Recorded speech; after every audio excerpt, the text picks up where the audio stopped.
coming up on Outdoor Oklahoma. Cool, and I'm gonna switch presentations and see if we can stack a few more get a few more in for lunch. Heck yeah, I'm almost starting to get hungry. How about you guys? Man, it does not get much better than that. Caught out of the pond right behind us. Farm pond to table. Wow.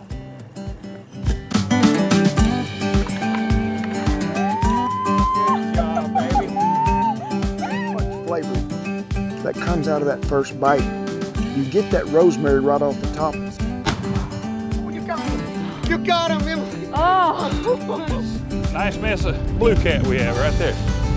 Ready. Now folks, this is what we're after. This is what you get in Outdoor Oklahoma. Outdoor Oklahoma is brought to you by the Oklahoma Department of Wildlife Conservation, sharing the beauty, the adventure, and the spirit of Oklahoma's wild places.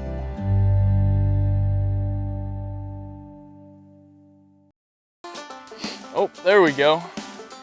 First fish of the day. Oh, and he's not fighting much. That's all right though. That's a fish on the board for me. Perfect eater size.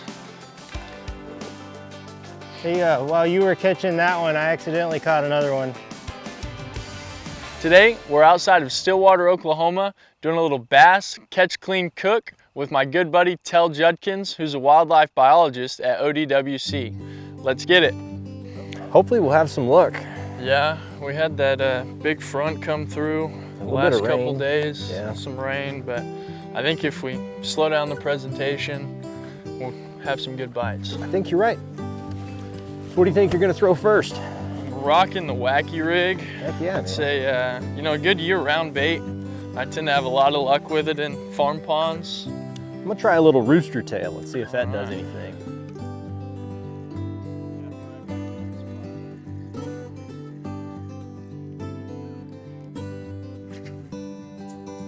That was definitely a bass. He hit it hard, hit it quick. Just caught it on the tail instead of the hook. I should have given him another half second to get the whole thing in his mouth. There we go. Oh, that's perfect.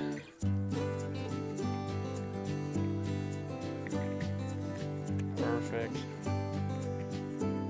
I'll grab your basket for you. Yeah. Let that wacky rig sit for a second.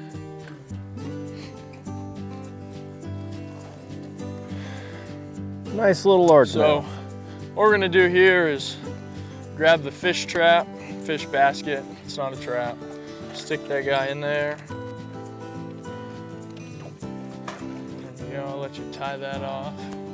Drape it over a log there and on the board. Got the first fish in the basket. We're gonna try to scoop up a couple more before we take them to the cleaning table and start cooking them up. We're gonna hopefully catch enough to get us a nice lunch. So with farm ponds like this, you'll often have where like one age class gets stunted pretty good, I think. Right. If I remember right from all my fish classes back in school. So really coming in and taking out some of these 12, 14 inchers will really be good for the population of the pond. Overall health of the bass. I mean, you look at competition in a pond like this, there's a lot of it, especially a multi-species pond. Man, those bass are just, especially the smaller ones, you know, below 13, 14 inches are ferocious eaters. So it's critical for the health of the pond and the rest of the fish that you do harvest. So depending on the color and just the time of day, obviously I like throwing these rooster tails. You can tell by this tray, but depending on what the conditions are, what the colors or the water clarity, water color, all of the different parameters are, different colors can go a long way. So I'm gonna mix it up a little bit and see what we can get out of this guy, see if we can get a bite. So my favorite technique with the wacky rig is to kind of start fan casting, right? So I'm gonna make a cast at different points along my body here. But basically casting it out, letting it sink all the way to the bottom is critical for this soft plastic. So what I like to do is let it sink all the way to the bottom, let it sit for a second. I'm gonna bounce it up a couple times or drag it a little bit, and then let it sink right back down and sit. And that just gives the bass time to kind of find it, use their body and their lateral line to feel the motion in that lure, make their way to it, and present a strike.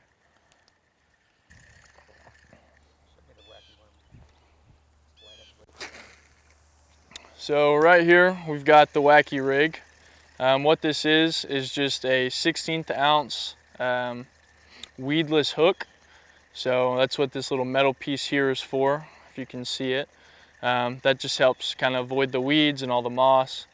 And then down here, if you can see this black ring at the tip of my finger, it's just a regular old O-ring. You can buy those at Walmart, any of your local fishing stores. And then here, I'm just using kind of a regular Senko worm, and all that's going to do in the water is when the weight turns up, it's going to float down like so, and for some reason the bass just love it.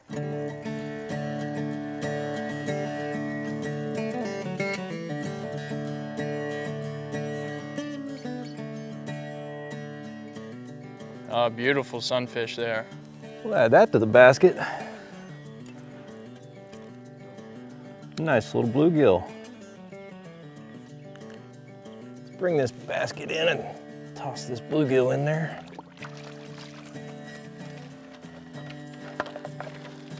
So when are you gonna start catching some? Man, I don't know. Oh, there he is. There's one. Got him. That'll do. All right, let's get you put in the basket here.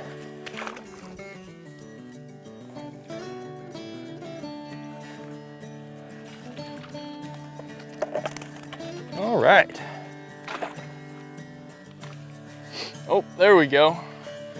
First fish of the day. Oh, and he's not fighting much. That's all right though. That's a fish on the board for me. Perfect eater size. Hey, while you were catching that one, I accidentally caught another one. Got my first fish of the day. Tell has definitely outdone me so far. And good thing I'm not super prideful, and I'm gonna switch presentations and see if we can Stack a few more get a few more in for lunch. Heck yeah, I'm almost starting to get hungry. How about you guys?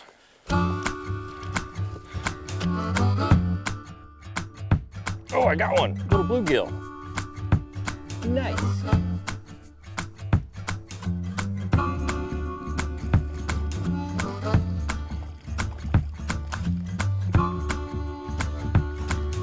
Nice little guy there, perfect eating size. Oh, there's one. Yeah.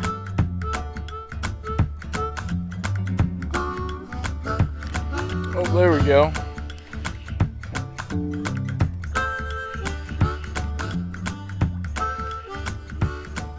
All right, there's another one on the old topwater super fluke. Man, that's just one of my all-time favorite lures, pond fishing. It's something that kind of goes all throughout the water column based on how you present it. And it is just a top tier pond lure.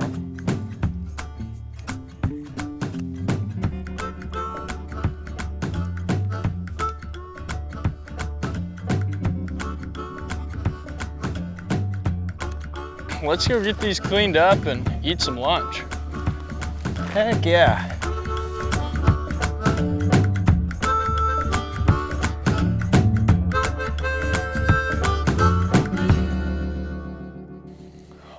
So we've kind of wrapped up our afternoon fishing. Tell, thanks so much for having us out. Had a great time, dude. For sure. Man, you can never go wrong with getting out in nature, enjoying this beautiful weather. God, Oklahoma is just something else, man. It's pretty awesome. I'm glad you were able to come out. You were able to help with a little bit of pond management. We were able to get some of those shorter fish out, so that's going to overall be a good thing for our fishery. Most definitely. So I appreciate you coming out, and I'm glad you had a little bit of fun. Sorry I outfished you, but that's okay. You know, when we get it to the grease, it'll all be good, right? Right. Exactly. There's no differentiating once that fish hits the taco. That's right. That's right. So what all lures were you using today? Like, what was your go-to? Man, I should ask you first. You definitely outdid me today. I think it was like 7-2, maybe 7-3. I mean, I wasn't counting. I was just having fun. So yeah, I picked up right there on the end using my old trusty super fluke. I gotta tell you, this is by far one of my favorite pond lures. All it is a super fluke with a just straight worm hook. All you have to do is run through the top, go around, go up through the belly. If you'll notice on the belly there, you can see that hook coming through. Then all you have to do to make this weedless is tuck that hook into the side of the belly. And you've got a perfect weedless bait that, if you notice the cedars behind us, goes beautifully through those cedars. How about you, Tel? What were you throwing today? So for me, it was mostly inline spinners. You know, for me, when I'm looking at farm ponds, they have the most variability. Easy to change up your colors, easy to change up your approach and how they're swimming in the water. So they're one of my go-tos. I think we caught them on 4 or 5 different colors today, between yellow to silver to black and just about everything in between. So that's usually one of my go-tos. Here shortly, we're gonna go take y'all with us. We're gonna clean up these fish, cook them up, and have us a little fry. Yeah. But before we do that, we kind of want to show you guys a couple of our preferred pond fishing lures.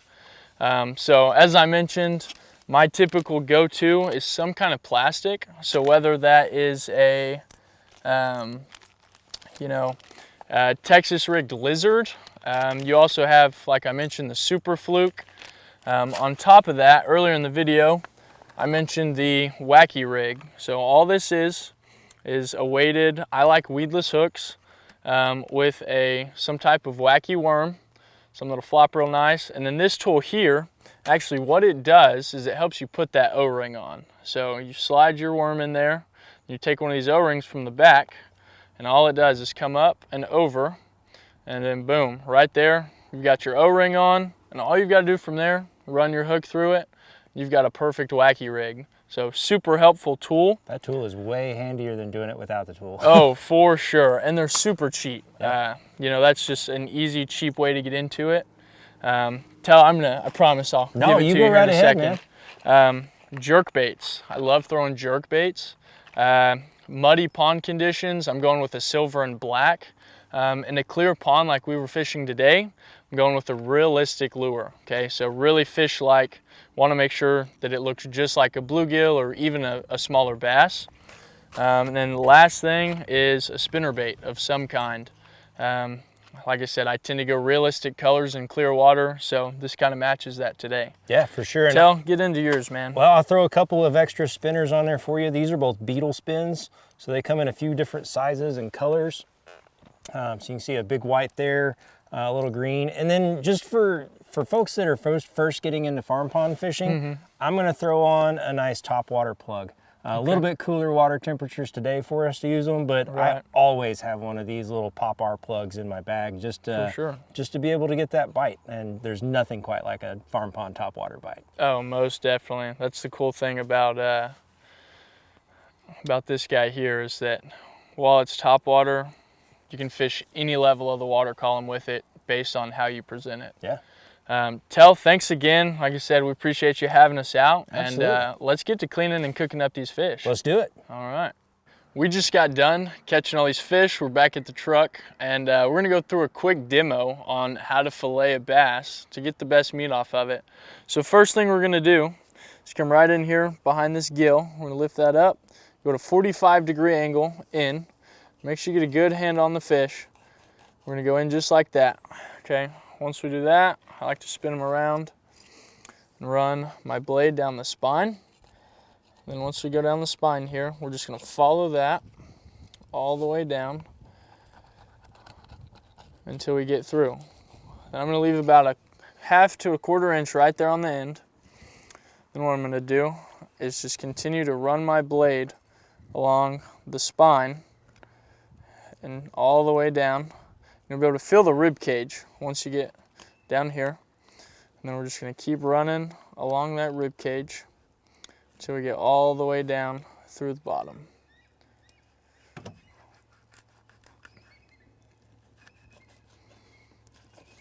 So there we go. Now we've got that about ½ inch right there left on the tail. We're gonna use that as kind of a guide to come in, get up under there, and follow that all the way down along the base of the scales. Okay, so there's a nice chunk, but we're gonna keep going. We're gonna get a little bit more off of here and keep going. We don't wanna waste any of that meat. There you go, there's another nice piece. So that's with a regular fillet knife. I'm gonna let my good buddy Tel come in with the electric knife, clean up the rest of these fish, and then we're gonna get them in the grease. So anytime you're going through and you have a big mess of fish, you absolutely can do it with the classic old trusty fillet knife. But today we've got the power of electricity, and that's gonna make our fish cleaning a lot easier. So this is actually just hooked up to the battery of the truck. We'll come in at that 45-degree angle, rotate back, just like that, flip it over.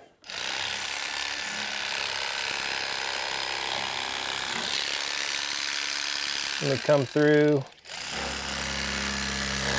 nip off that rib cage, and that is a perfect little, stop working. That is a perfect little fillet of bass ready to go. That'll fit perfect on a taco. So what's actually really cool about this is this guy is full of food. So you look on the inside there, this is what he's been eating lately. It's really gross, but you can tell they've been digesting a lot of smaller fish. This time of year, you're going into the fall feed. During that fall feed, they're just eating everything that they can get their mouths around. And so that includes a whole lot of smaller fish.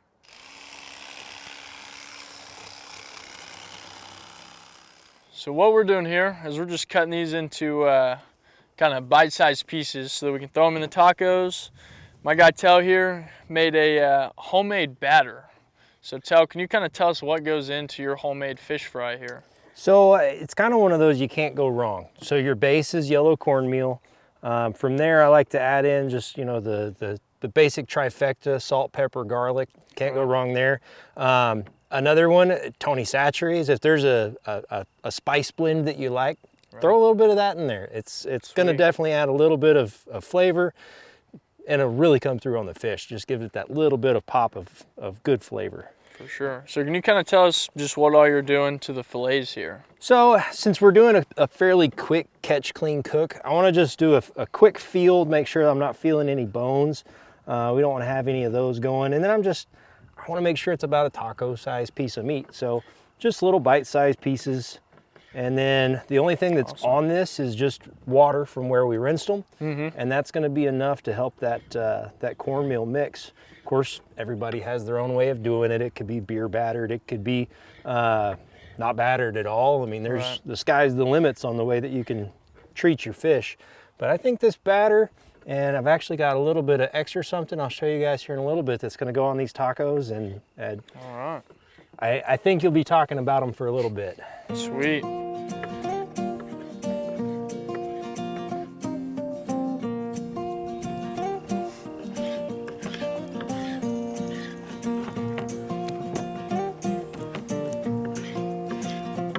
Good.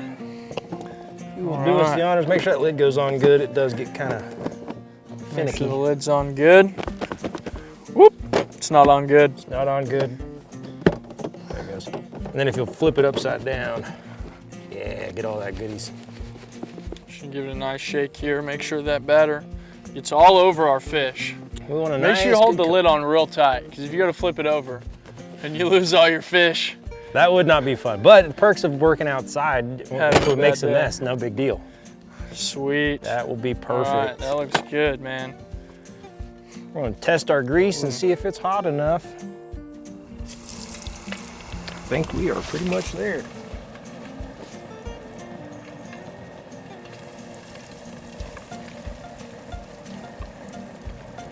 Make sure we get all these fish pieces in here as fast as possible. So we've got about the same cooking time here.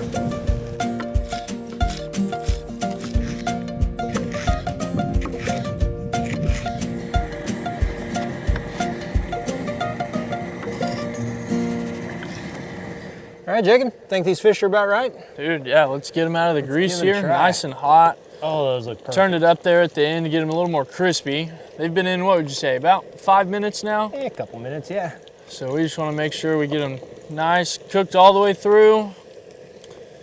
Nice and crispy. Wow, dude, those look phenomenal. I cannot wait. So, you made up a little mixture to go on top of our fish that they'll see here in just a minute. Can you kind of tell us what went into that mango? So yeah, I made a little mango salsa to go on these. Now I know what you're thinking. Mango and largemouth bass just should never mix, right? Right. But trust me, when you try this, you're gonna be a believer. But it's things like mango, cilantro, lime juice, salt, pepper, garlic, just the basics. Sweet. All mixed into one, and yeah, it's gonna go perfect on these tacos. So if we're gonna have mango salsa, right, we can't just throw our tortillas on just cold. So we're gonna let them just toast up just a little bit. Thanks, sir. There you go, sir. Just get a little bit of heat on them. They don't have to be completely toasted or anything like that. We're just trying to add a little bit of color.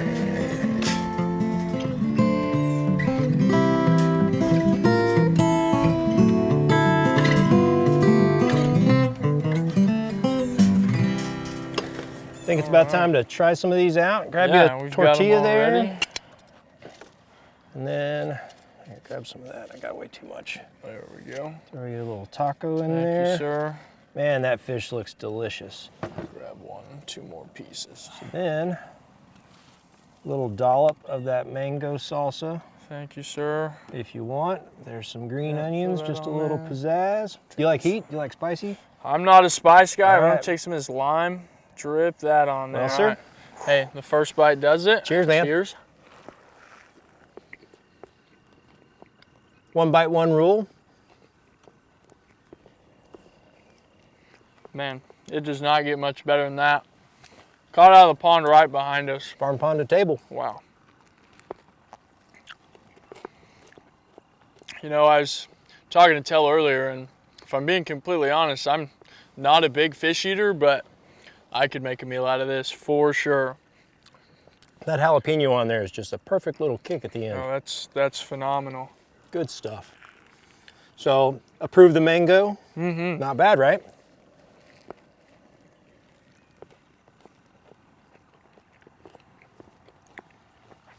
Overall, we've had a heck of a day. Caught a ton of fish, eaten a nice lunch, and enjoyed just the beautiful Oklahoma outdoors. Absolutely. It does not get better than this, folks. And a little bit of farm pond management while we were doing it. There you go.